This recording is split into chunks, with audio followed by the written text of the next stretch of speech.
The National Weather Service in Lincoln has issued a tornado warning for south central Peoria County, northern southwestern Woodford County until 11:15 a.m. At 10:49 a.m., a severe thunderstorm capable of producing a tornado was located near Pekin and moving northeast at 55 miles an hour. Expected hazards include tornado and quarter-size hail. This is a radar-indicated threat. The following impacts are expected. Mobile homes will be damaged or destroyed. Damage to roofs, windows, and vehicles will occur. Flying debris will be deadly to people and animals.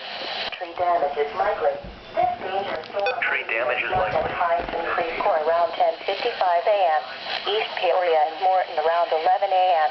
Washington and Germantown Hills around 11:05 a.m. Deer Creek around 11:10 a.m. Eureka and Metamora around at 11:15 a.m. Other locations in the warning include North Pekin and Groveland. This includes Interstate 74 between mile markers 92 and 113. This includes Interstate 155 between mile markers 28 and 31. This includes Interstate 474 between mile markers 7 and 14. Now, move to an interior room on the lowest floor of a sturdy building. Avoid windows. If in a mobile home, a vehicle, or outdoors, move to the closest substantial shelter and protect yourself from flying debris.